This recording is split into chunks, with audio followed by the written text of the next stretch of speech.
Programang ito ay rated SPG. Striktong patnubay at gabay ng magulang ang kailangan. Maaaring may masiselang tema, lengguwahe, karahasan, sexual, horror o droga na hindi angkop sa mga bata.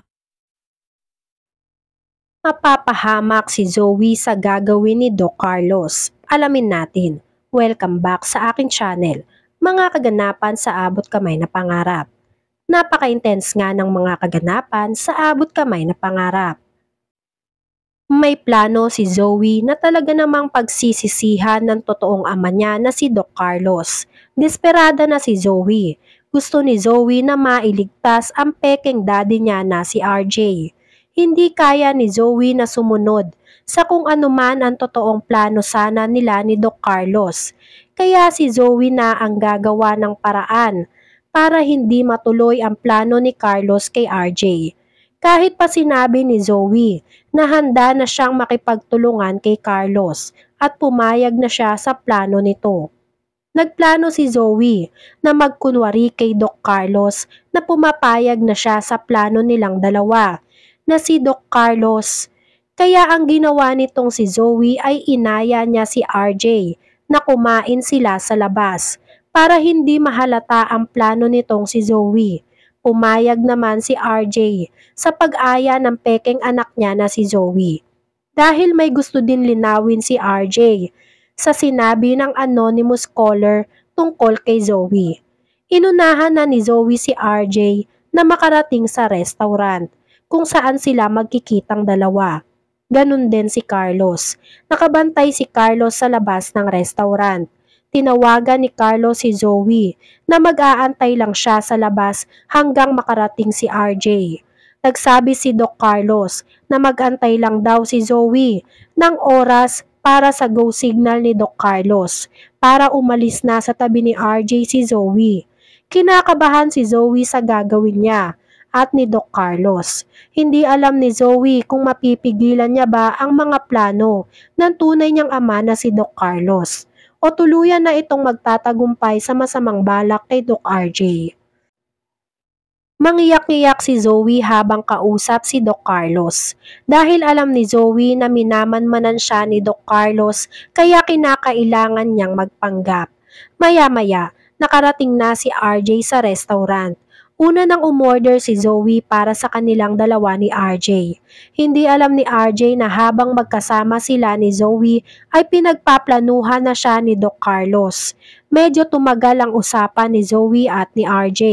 Naiinip na din itong si Doc Carlos. Kakaantay na umalis si Zoe sa tabi ni RJ. Napansin ni Zoe na parang hindi komportable si RJ habang kasama si Zoe. At parang malalim ang iniisip nito. Sinabi ni RJ ang totoo na may nakausap siya na tumawag kanina sa kanya at sinabing hindi niya tunay na anak si Zoe. Nanlaki ang mata ni Zoe. Pero hindi nagpahalata si Zoe kay RJ. Pinagsabihan niya lang si RJ na huwag paniwalaan ang tumawag sa kanya dahil pinagtitripan lang siya para mag-isip ng kung ano-ano. Dagdag pa ni RJ. Nakaboses daw ni Doc Carlos ang tumawag sa kanya. Kaya lalo daw nag-iisip si RJ.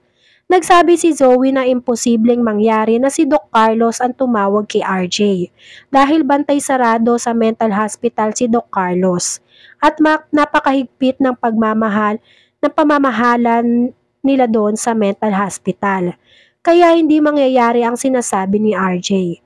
Kahit magulo pa din ang utak ni RJ dahil sa anonymous caller, ay pinagsantabi na lang muna niya para makasama si Zoe.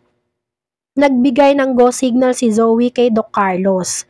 Naghanda na si Doc Carlos sa gagawin niyang plano kay RJ. Babarilin ni Doc Carlos si RJ para siguradong hindi na matutuloy ang kasal nilang dalawa ni Lynette. Tutal naman daw ay nahihirapan si Doc Carlos na kunin at kidnapin si Lynette, kaya mas mabuti na daw na si RJ na lang ang pagdiskitahan ni Doc Carlos. Tumayo si Zoe at nagkunwaring nagpapaalam kay RJ. Nagagamit muna siya ng banyo. Nakaredy na si Doc Carlos sa paglayo ni Zoe. Ang akala din kasi ni Zoe ay kukunin lang ni Doc Carlos si RJ. Yun pala ay babarilin niya ito para sure na hindi aabot sa kasal si RJ. Nang makita ni Zoe na akpang babarilin na ni Doc Carlos si RJ, biglang hinarang ni Zoe ang bala ng baril natatama kay RJ. Si Zoe ang nakasalo ng bala na para sana kay RJ. Nataranta si Doc Carlos at agad umalis sa lugar dahil baka makita pa siya at mahuli ng mga pulis. Niligtas ni Zoe ang peke niyang ama na si RJ sa kapahamakan at pinahamak niya ang sarili niya para kay RJ. Nang hingi ng saklolo si RJ sa nangyari kay Zoe. Agad naman dinala si Zoe sa Apex. Dahil malapit lang naman sila sa Apex nagkita. Hindi alam ni RJ kung ano ang nangyari. Naguguluhan pa din si RJ kung bakit hinarang ni Zoe ang bala ng baril. Kitang-kita ni RJ kung paano sinangga ni Zoe ang bala ng baril at bigla na lang natumba si Zoe. Galit at takot ang nararamdaman ni Doc Carlos sa nangyari kay Zoe. Dahil kung hindi dahil sa kanya ay hindi sana mapapahamak ang anak niyang si Zoe. Iba pa din talaga ang pagmamahal ni Zoe sa daddy niyang si RJ kahit hindi niya ito totoong tatay. Ay nagawa niyang suwayin ang tunay niyang daddy alang-alang sa kaligtasan ng peking daddy niya na si RJ. Agad-agad naman ang ginawang pagtingin kay Zoe. Maging ang mga nurse at doktor sa Apex ay natataranta at nahihiwagahan sa nangyari kay Zoe. Dumating si Lynette at Annalyn. Kwento ni RJ kung ano ang nangyari. Hindi alam ni RJ kung saan nanggaling ang bala ng baril dahil nakita na lang niya si Zoe na biglang humarang sa kanya at bigla na lang tumumba. Halatang nag-aalala din nga itong si Lynette para kay Zoe. Kahit kabit ang tingin ni Zoe kay Lynette ay nag-aalala pa din ito sa kalagayan ni Zoe. Lalong-lalo na si Annalyn. Natakot si Annalyn sa nangyari kay Zoe.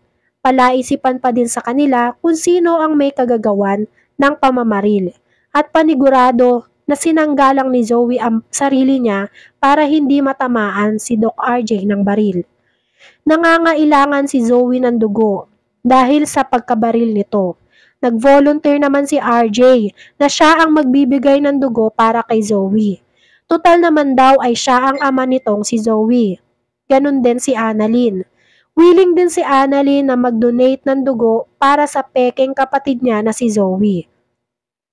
Magkakaalaman na nga sa blood test ng mag-aama at malalaman na ang dugong nananalaytay dito kay Zoe na matagal na nilang niloloko nitong si Zoe tungkol sa pagkatao nito.